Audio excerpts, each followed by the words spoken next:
Да, македонскиот јазик е секогаш актуелен како тема за дискусија.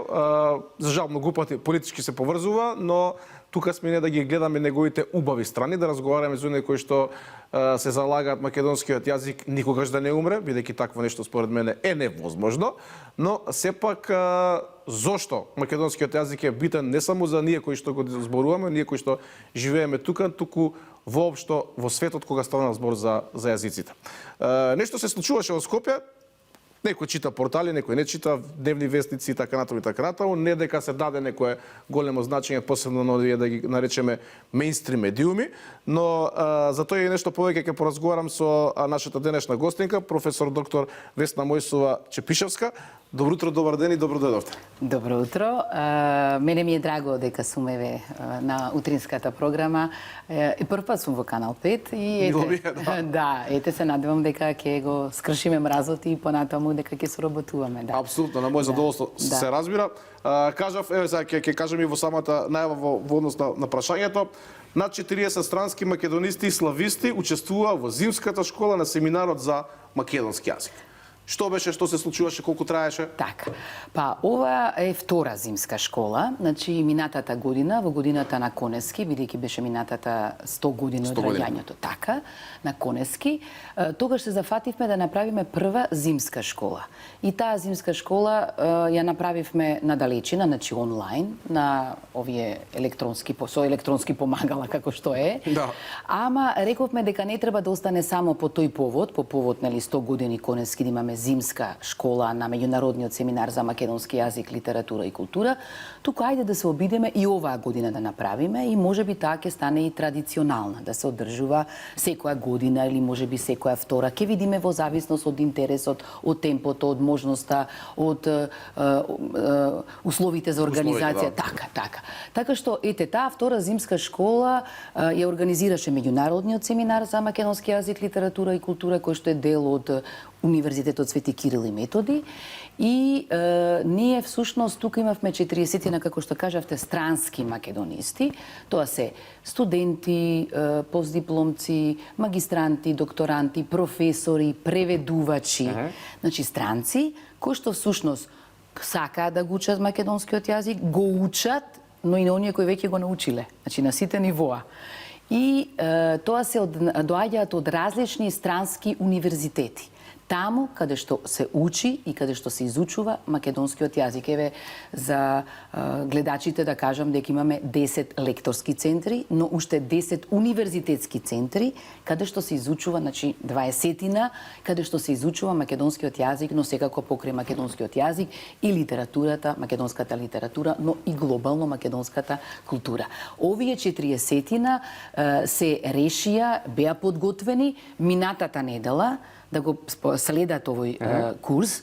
Тој се случуваше или таа школа се случуваше од 24 јануари до 29 јануари, значи 6 дена, секој ден по 5 часа, знаете колку е тоа интензивно, значи за една недела тие добија фонд од 30 часа лекторска настава на различно ниво. На почетно, значи оние кои што не го познаваат, не знаат или многу малку знаат за македонскиот јазик, значи тоа е почетното ниво, потоа средното ниво, значи оние кои нешто знаат, меѓутоа далеку се од тоа дека можат да зборуваат, нели да разговараат и така натаму, и она напредно ниво, значи едно повисоко, каде што веќе го познаваат македонскиот јазик, но сакаат да навлезат во неговите финеси. И тука имавме две групи. Едната група ја работеше на темите од областа на јазикот, значи лингвистички гледаше, и се занимаваше со науката на јазикот, додека другата се занимаваше со македонската литература и во таа група има тие слушатели, тие семинаристи, можност да работат на теми врзани со Горан Стефановски, тоа е со творештвото на Горан Стефановски. Така што 30 часа, недела дена, многу интензивно, јас бидејќи сум и универзитетски професор, сега како да имаат представа и гледачите, тоа е всушност како да имате во еден семестар секоја недела по 2 часа. Значи имате такви предмети универзитетски, а се сваќате колку е тоа интензивно секој ден, меѓутоа не се само тие 5 часа додека траат лекторските часови, лекторските вежби, туку и подготовката и од страна на предавачите, на лекторите, но и подготовката на самите семинаристи, бидејќи тие добиваат и домашни задачи, да напишат нешто, да изготват неколку вежби, да напишат некое мало составче. Така што мислам дека беше навистина интензивно и сега, нели бидејќи сме веќе нели од саботата веќе неколку дена се поминати, слободно може да кажеме дека завршивме убава работа, многу успешно, значи успешна. Што значи тоа за македонскиот јазик? Тоа значи многу, бидејќи во принцип знаете како вие на тие универзитетски центри го понудувате македонскиот јазик како можност за учење. Знаете, значи не мора да се учи на тие универзитетски центри во рамките на славистика или во рамките на балканистика или воопшто на целиот факултет да земете да учите само англиски или француски или руски или чешки. Туку можете да учите условно кажано и вакви помали јазици. Да. Така, значи тоа се јазици кои што имаат помало говорно подрачје. Така, тоа нема, инаку нема големи јазици, и мали јазици. Така, помалку го број на луѓе го зборуваат. Значи тие студенти можат да го изберат македонскиот јазик. Што е тоа што ги привлекува, да кажеме, многу ми да ќе прашаат, како сега се решиле баш за македонски? Што е тоа што во нашиот јазик ги привлече другите да го изучуваат? Тоа е многу интересно прашање, бидејќи знаете, од сите словенски јазици, македонскиот ја задржал најстарата форма од типот, например, тој не се развил, например, останал за разлика од другите словенски јазици, нема падежи, значи нема падежи, тоа поинаку се решава, значи тој однос во реченицата, сега малку стручно да го кажеме, така. Ама од друга страна има многу развиено глаголски времиња. Значи, една лепеза на времење. Знаете како странците секогаш велат, колку минати времења, не знам во кој дел од минатото сум ја направил некоја работа. Значи, како шега. Така. Но од друга страна, она што ги привлекува е токму што во македонскиот јазик се забележуваат и некои балканизми. Тоа се влијанија од други јазици што се несловенски. И сега оној кој што се интересира, кога се интересира за јазикот како наука, тоа многу го привлекува. Значи тој може да прави многу паралели по однос на останатите јужнословенски јазици, посебно со бугарскиот и српскиот, бидејќи тоа од нашето опкружување, но има црти кои што го доближуваат и со грчкиот, со влашкиот, со албанскиот и тоа е многу интересно. Од друга страна, секогаш се гледа посветеноста на нашите лектори. Значи, многу е битно кога го праќаме таму. Или кој се залага да го развива македонскиот јазик, односно кој прави еден вид на мала реклама за да кога го нуди македонскиот јазик. Како еден вид амбасадор, да речем. Така. Тие се сите културни амбасадори. Секогаш, всушност, тоа оди со запознавање на македонската култура, на македонската музика.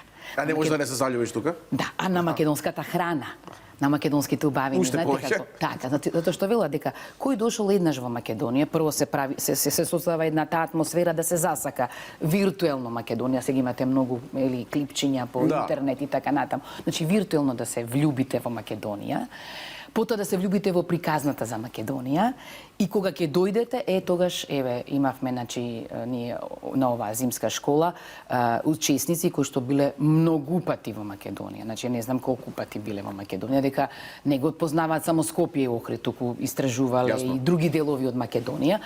И дури рекоа колку би бил убава оваа зимска школа која што заради ваквите услови и некои други причини се случува онлайн, нели, преку интернет платформите, колку би било убаво, например, да направиме една ваква зимска школа, замислете, во Крушево или во Мавро. Не знаеш што сака? Не знаеш што сакат. Значи, кога веќе ви даваат вакви предлози, то знаат каде е Македонија, знаат какви убавини има, какви убавини нуди и во еден таков една природна атмосфера, како Крушево или Шапка или како Маврово и така натаму, во оваа зимска атмосфера, да го учат и македонскиот јазик. Така што, мислам дека има некоја магија во целата оваа приказна кога се нуди македонскиот јазик како можност да се изучува на овие странски универзитети. Доаѓаме до темата негата на јазикот дома. Нешто што се дебатира, е тема на дискусија, прифаќање или не прифаќање на одредени архаизми, на странски зборови, збогатување, не збогатување на јазикот и сегаш како на удар да се младите. Така. Младите природно си носат некој свој јазик. Ние не можеме тој процес да го сопреме. Далеко од тоа. И нашиот јазик, зборувам за мојата генерација, се разликувал од јазикот на моите родители, а јазикот на моите родители се разликувал од јазикот на нивните родители, односно на моите баба и дедо. Така, Роберт. Така што тоа е неминовно. Меѓутоа, не сме да постои незаинтересираност за јазикот. Во која смисла мислам? Еве, например, да прашате, да направите анкета колку знаат обичните граѓани дека постои овој семинар за македонски јазик, литература и култура, колку знаат дали дека постојат овие вакви зимски и летни школи, сега се случи зимската, ама ние редовно 55 години правиме и летна школа и таа оваа година ќе биде на некој начин еве мал јубилеј, може еве секако телевизиите е добро да се поканат и да направат и некакви прилози. Замислете кога ќе направите прилози со странските македонисти, па ќе видите колку убаво зборуваат, па ќе се засрамите колку убаво зборуваат, колку ние понекогаш нели си го уназадуваме јазикот. Така што тоа се теми навистина горливи, нели од типот нели колку можеме да го заштитиме и така натаму. Меѓутоа генерално не треба само македонскиот јазик да се учи низ граматички категории, не знам, низ тоа како треба да се изразуваме, туку преку практика, значи повеќе пишување, повеќе читање, повеќе разговарање, бидејќи неписменоста се гледа и во разговорот, но се гледа и во писмената форма. Особено нели преку медиумите. И тоа како?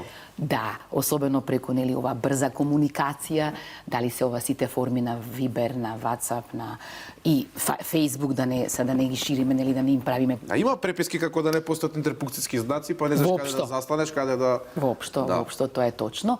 Меѓутоа ние не мислам дека треба да се фокусираме на тоа да ја вратиме љубовта, односно да ја вратиме таа љубов кон македонскиот јазик и сега може да си поставите прашање како тоа некој таму, не знам, во Полска или во Чешка или во Австралија, нели го сака и сака да го учи македонскиот јазик, а нема никаква врзаност со македонскиот јазик, нели? А ние не сакаме, сметаме дека само ако добро знаеме англиски, дека добро можеме да се изразиме, меѓутоа тоа е погрешно. Прво се учиме на некој јазик, добро да се изразиме, да го унапредуваме и потоа тоа можеме многу лесно да го пренесеме и во друг јазик. Не почнува се од англискиот и не завршува се во англискиот.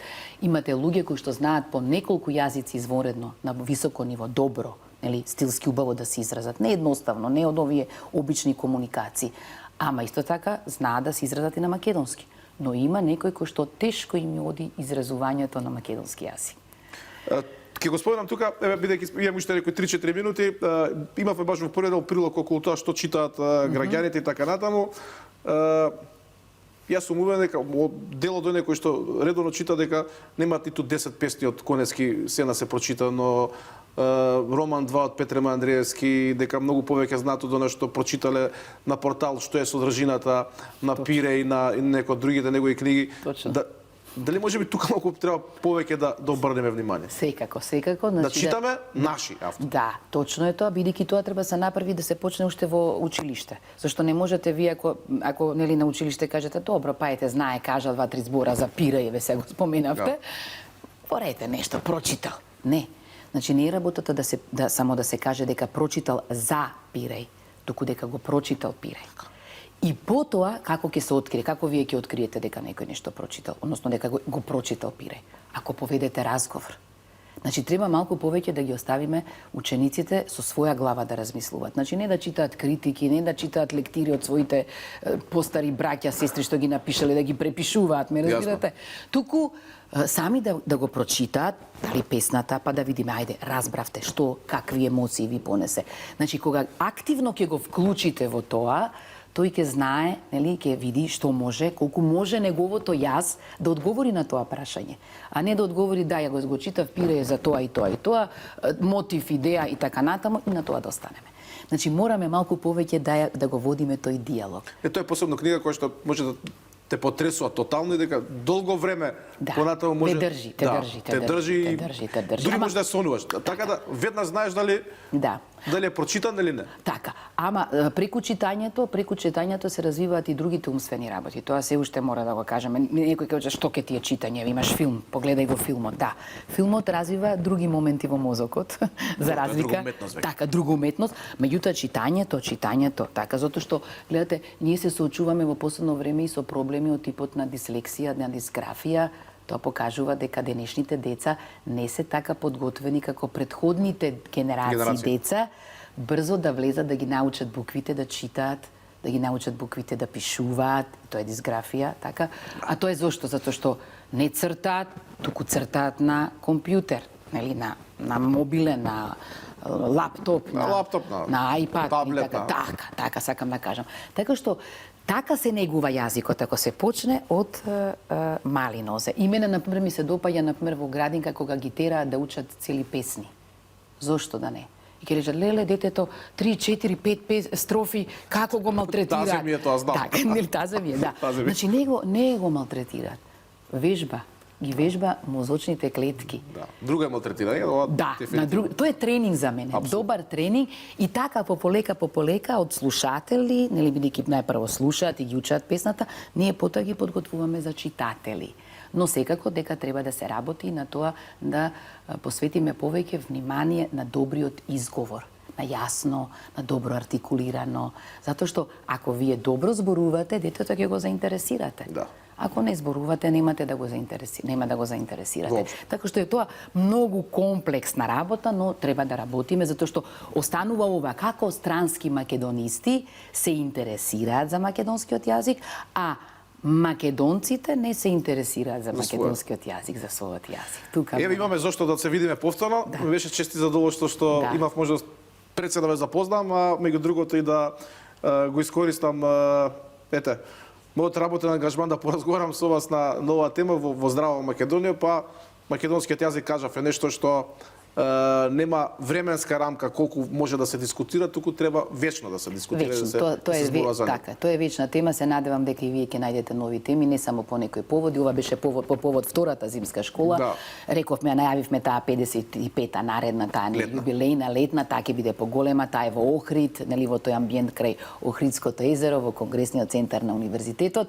Друга е целата атмосфера. Меѓутоа и ова радува дека од 40 странски македонисти од 17 различни земји, имавме од Австралија, од Америка, да се сакам да кажам дека надвор од Европа, и тоа е исклучителна бројка во вакви услови, нели, пандемиски, во еден замор кај сите нас од премногу следење на настава онлайн, нели, далечина, но сепак успеавме да направиме успешно таа втора зимска школа и ме радува тој интерес кај странците за македонскиот јазик. И јас ви благодарам, и мене ми беше задоволство. Беше тоа професор доктор Весна Мојсова Чепишевска, универзитетски професор, утрово многу повеќе би рекол за македонскиот јазик, но не застануваме тука.